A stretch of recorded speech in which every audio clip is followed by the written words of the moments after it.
welcome back to my channel.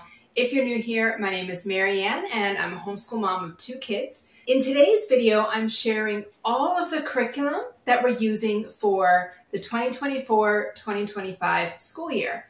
So my kids are in grades 2 and 6. My son's in grade 2 and my daughter is in grade 6. Those are the grades that they will be starting in September. Now, I am a bit of an eclectic homeschooler, so I don't stick to one curriculum or one method of homeschooling, I guess you could say. I would definitely describe myself as a mix between traditional and unschooling, which I know seem like 2 completely opposite ends of the spectrum, but they actually blend really well. So that being said, everybody has a different style. And most people, at least most people that I know, are kind of a blend of a bunch of different styles. So we're traditional slash unschooling, but for the purposes of this video, I'm going to show you all of the more traditional school items that we'll be using that have to do with our curriculum. And we are not using the same curriculum for everything. I have multiple different curriculums going here at once. So I don't just stick to one main curriculum because I like it. It has to work for my kids. It has to work for me. And so I have a few different things in the go. And so I'm going to share those with you right now. Also, if some of you have watched my videos before, you're probably noticing that my hair is a different color. I am actually a master hairstylist by trade. I've done hair for over 18 years. I'm not actively doing it right now, which is by choice, but I am a master hairstylist. And this morning, I was starting to feel that kind of change in the air and the fall vibes. And I thought, you know what? I gotta change my hair color. So I colored my hair this morning. So it's making its debut in this video, I guess you could say. I never style it like this anymore. I used to style it like this all the time. Most days it is in a messy bun or under a ball cap. So don't get used to it being so styled. That's not usually how I roll. Wet hair and slippers is sort of my go-to style these days. So this is just, when you get your hair done, you're like, oh, I want to put makeup on and oh, I want to style it. That's how I felt today. So it is what it is. Okay. So the first unit study that I'm going to share with you is from Gather Round. So we love Gather Round. We've used some of their stuff before. Just last year was our first year using any of their curriculum, and we had a really good experience with it. The kids enjoyed it. I felt like it was easy to teach from. Everything was laid out very clearly. So they had a sale on their curriculum back in July, and so I went on and I bought a few different ones that we're going to use this year. And I do PDF downloads for almost all of our curriculum, mainly because we live in Canada, and so a lot of the curriculum that we use has to be shipped in from another country, usually from the States, and it can just cost more in shipping and sometimes even duty as well. So I find it's way cheaper to just purchase the download and then print it off at home, and that's what I've done for pretty much everything, almost everything you're going to see here today. So the very first Gather Round unit study that we are doing is the Dinosaur Unit. And this is the teacher's guide. So I just get a binder and I print out the cover page, put it in the front, and then inside I have all of the curriculum. I'm really looking forward to this unit study. I know that there's a lot of opinions on dinosaurs in the Christian world, and I am just curious. They present this from a biblical standpoint, but they also discuss other evolutionary theories as well, but they do present this from a biblical perspective, which I like. But I'm excited to do this because I think it's going to be really educational for all of us. My son loves dinosaurs, so I know he's going to love this unit. And I'm excited too because it's just something that I don't know a whole lot about, and I'm excited to just, I don't know, learn more about dinosaurs, I guess. Go figure. With all of the Gather Round unit studies, my son being in grade 2 this year, I printed out the early elementary workbook for him. So this is the early elementary. It's really great. I love what they've got going on in here. It's very level appropriate, which is nice. It gives options to either write or dictate or draw a picture for your answers, kind of wherever your child is at. So this is an example. I'll try to keep it open here. All right, so this is an example It has some questions, and it says draw pictures to show each stage of fossil formation. So he can draw pictures in there. There's a few sections in here, like where he has to copy a word on the dotted lines. So this is really good. I know that this will be right on his level. And then my daughter, going into grade 6, I print out the upper elementary workbook for her. And so hers has a lot more, obviously, to it than his does. A lot more language arts elements, more writing, copy work, things like that. But also lots of great, art things. And it's just, Gather Round, they include a lot in their unit studies. And so the kids really enjoy the variety that's in here. So that is what we're going to start the year with. And I'm sitting beside my homeschool shelf just for the reason that it's easy. And as I finish showing you something, I can just pop it back on the shelf. So that's what I'm going to do. The next unit study that we're going to do, and I don't know if this is actually going to be like done next, meaning we're going to do dinosaurs and then this.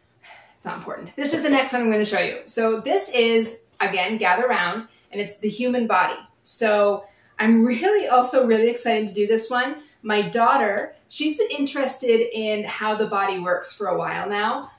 She's always found it kind of interesting, just all the different systems in the body. And again, the way they do this very much from a creation lens. But what I appreciate about Gather Round in their curriculum is even though they present something through a biblical lens, they still discuss the non-biblical view on that topic, and they leave it up to the parent whether or not they want to address that with their children or not. I choose to because I want my kids to know that other people don't necessarily believe the same as we do. That's okay. They need to be prepared to have those conversations with people. So for example, I digress. Oh my goodness, it's hot in this room.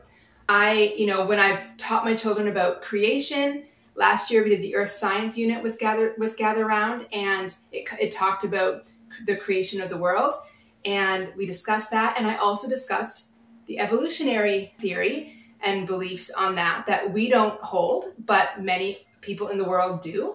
And so I presented that to them as just reality of what they're going to hear. They're going to hear people who believe different than what we believe, but this is what we do believe, and these are the scriptures to back that up. So that's how I like to present these things to my kids. I don't think that keeping them completely from any other perspective other than biblical is going to serve them well long term. I think they need to know that there are other people in the world that don't think the same way as they do, but I'm hoping to train them up to be able to speak kindly and assertively, and with a lot of self-control with other people who have opposing beliefs, because that's a skill, and I don't want them to go into the world and be blindsided that everybody doesn't think the same way that they do. Wow, bunny trail on that. Anyway, human body, it's going to be great. I'm looking forward to this. Again, I got my son, early elementary, and my daughter, upper elementary. So we will be doing that this year as well, and that should be good. All right, the other unit study that we're doing with Gather Round is the Inventions and Ideas. So again, I sound like a broken record. I'm excited about this one, and I am because I think it's just going to be interesting. I think a lot of these things that we use today, we don't often stop and think about, well, who designed it, who created it, when. It's just cool, and I think that some of this information will be a great refresher for me. I'm sure I learned some of this in school, and I think it'll be really fun. So again, early elementary and upper elementary for the kids. I don't need to pull down those to show you, but they have the same type of thing going on here with their level. So that is going to be really good. And then the last unit study that we're going to be doing from Gather Round is one of their Christmas units. Now, last year we did their first Christmas unit, and that was all about the birth of Jesus, and we loved it. We had a great time. So this year, and I don't have these in binders yet, because what I do is I like to, once we finish with a unit study, I'll just take it out of the binder and then reuse the binder. So these, I have it all printed and everything is in bags and ready to go. But I just haven't put them in the binders yet because I'm waiting for a binder to be free. But we are doing the Christmas Around the World unit study from Gather Round. So again, teacher's guide, upper elementary, and early elementary. So through the month of December, we set aside all of the rest of our curriculum except for math and just do the Christmas unit studies. And that's what we're going to be doing again this December. The kids love it. It's a great way to build up till Christmas. You still get stuff done. You're still learning. You're practicing skills. But it's all centered around Christmas, and that's just so much fun. So this is basically about how different countries around the world celebrate Christmas. So there's a lot of activities in this where you can, bake certain things from other parts of the world, like different recipes. There's just all kinds of fun things. You can make your own ornaments. So we're going to really enjoy this, and this will carry us through the month of December. Now, for math, we're switching things up a little bit this year. Last year, my daughter, she used teaching textbooks, and that worked really well for her. But she just felt like she missed having that physical math workbook. She really quite enjoys math, and so she was doing all of her work on her little whiteboard and then inputting her answer. And it definitely worked in the sense that she loved it. It taught her so much, but she was just feeling like she missed having that physical workbook. So she's decided to do the Good and the Beautiful math this year, level 6, which is this one here. But what we have done, because I know my daughter and I know what she's like, I kind of think she's going to want to go back to teaching textbooks because she actually really did love it. I think it was just, she was nearing the end of the year. She was just getting tired of it and wanted a break. But I allowed her to choose. See, the Good and the Beautiful, they offer all of their math and their language arts curriculums as free downloads. So this cost me nothing other than my paper and ink to print, and I did not print the whole thing. What I did is I printed out the first 10 lessons. You've only printed a few things in here. So the first 10 lessons, because I wanted to get her into it and see how she likes it. Now, this level of math, in fact, it starts at level 4 with Good and the Beautiful, that there is video components to it where she watches a video, it teaches her the concept, and then she does the work. So it's still very independent. She won't need me to be sitting there really one-on-one with her. But we're just going to see. Maybe she'll surprise me and love it, but the Good and the Beautiful, for her, she finds it to be a little bit wordy. She likes math and she just wants to get to the math part and do the math. She doesn't really want a story and then the math. So she might change her mind on this. And we told her that she can start with this since it was free, and we'll see how she likes it. If she decides, 10 lessons in, that it's actually not for her and she wants to do teaching textbooks again, then we will purchase teaching textbooks level 6, and that's what she'll do. But if she gets into this and she loves it, I'll print out the rest and she can finish that. And my son, he's actually finishing up the math level 1 from the Good and the Beautiful. So he was doing this last year and he completed part 1. So now we're going to start the year with part 2.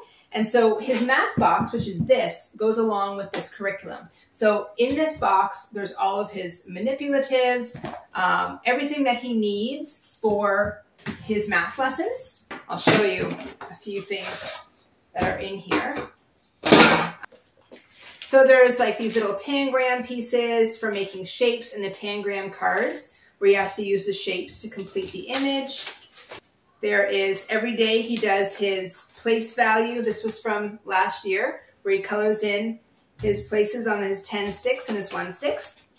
All kinds of stuff in here. There's number cards, there's little marble manipulatives, and little brick, like 10 sticks, and there's money and all kinds of stuff in here.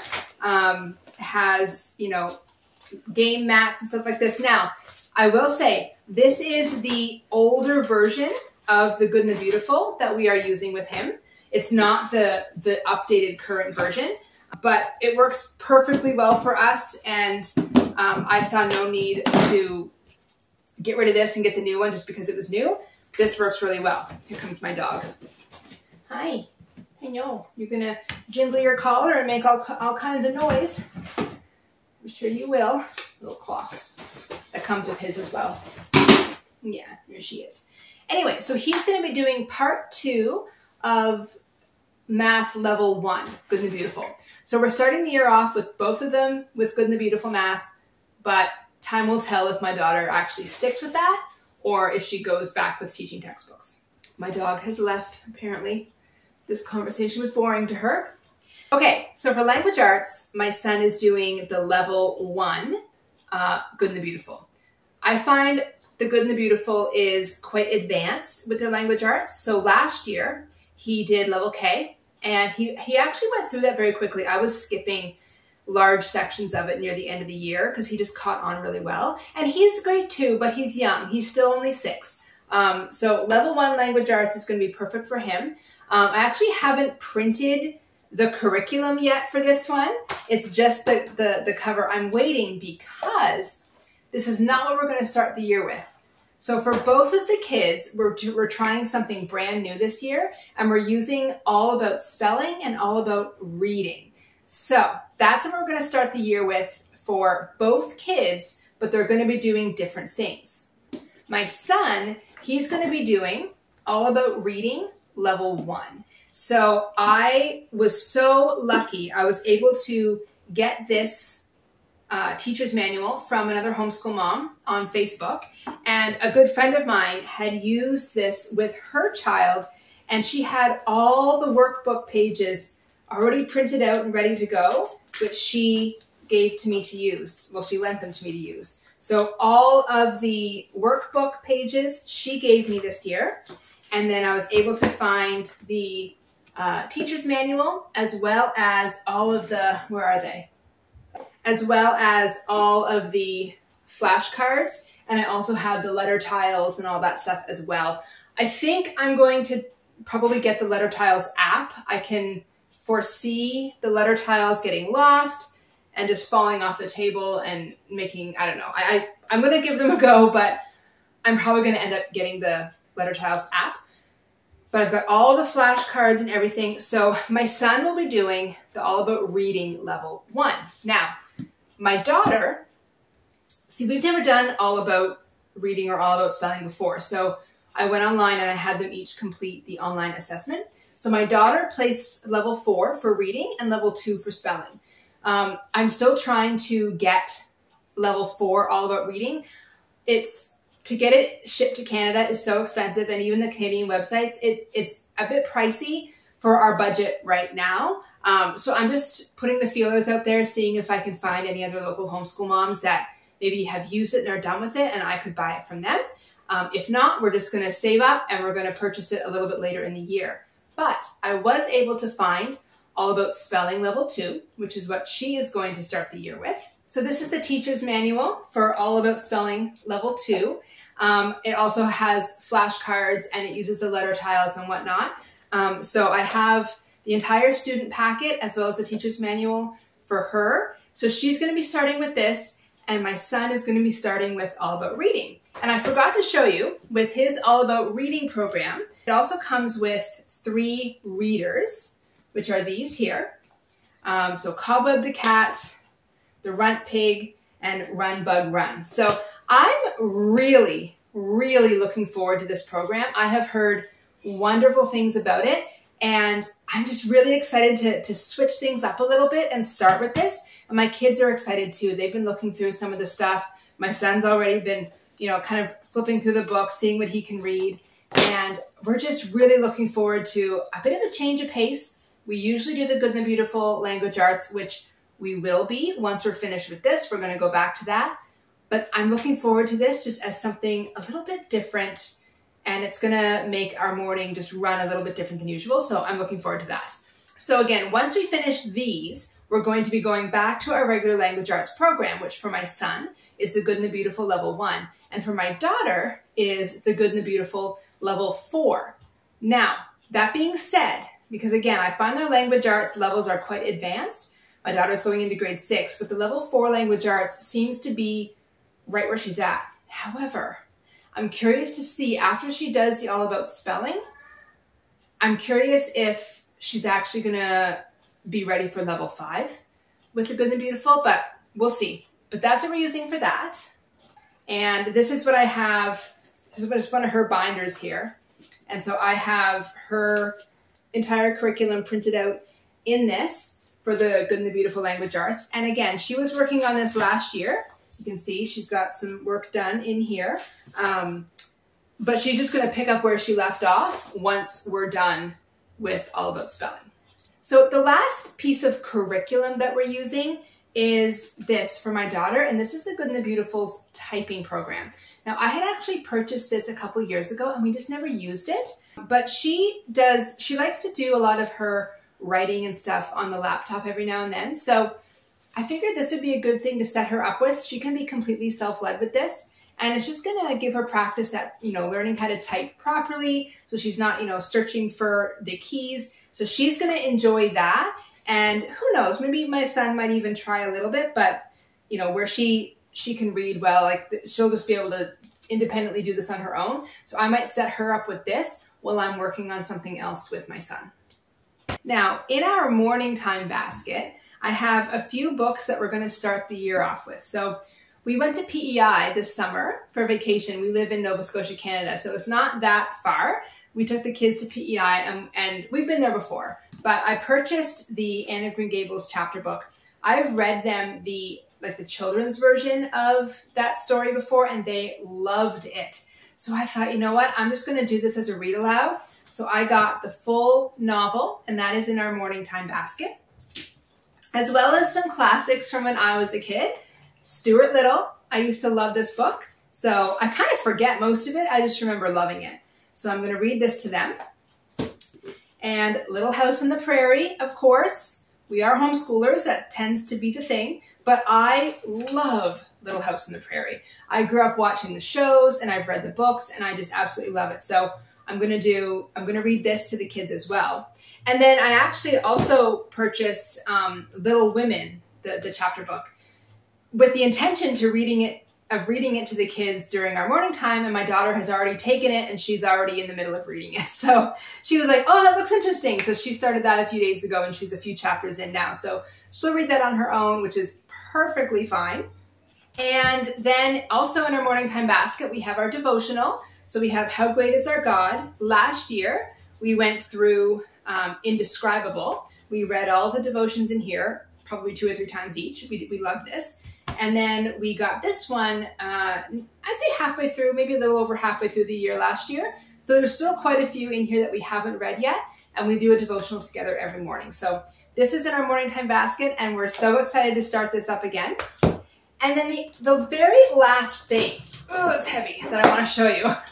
So I recently went to a homeschool consignment store, and they have a bunch of homeschool curriculum on consignment. So it's stuff that people used, and they gave it to the store. Anyway, I got this. Somebody had printed it out in a binder, but The Story of the World. So my friend has the book that goes along with this. This is part 1, or volume 1, I guess you could say, Ancient Times. And I put this in the morning time basket because I do not want to treat this as a curriculum. I'm just going to pull from this whenever we feel like it.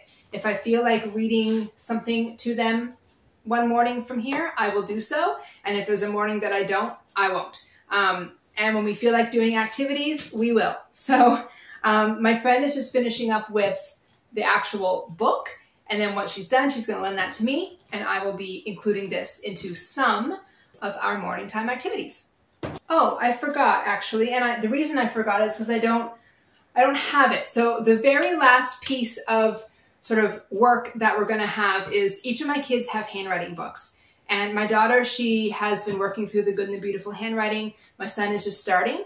And so I'm going to be purchasing the PDF downloads of their next level for handwriting from Good and the Beautiful and printing those out. So my daughter will be level 6. My son will be level 2. So I'm going to print those out. They are great handwriting books. Love them. The kids love them. They have activities in them and scripture verses and copy work. They're really great. So they're going to do those as well. So that's it. I think I've gotten through everything. I've been printing like a mad woman, just trying to print this all out, but it's done. It feels so good. And if you didn't see my homeschool organization video, I will put that in the description. It was my video right before this one. Check it out because I cleared off this entire shelf and went through every single piece of curriculum and supplies that we have and got everything organized and ready for the new school year, and it feels so good. So if you need a little bit of inspiration to get your homeschool stuff organized, check out that video. I know that it will be helpful. And that's it.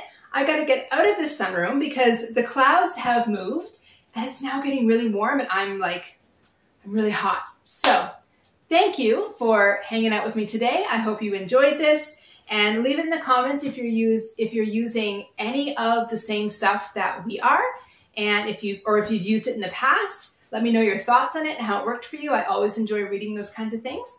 And that's all for today. So thanks again for being here, and I'll see you in the next video. Bye.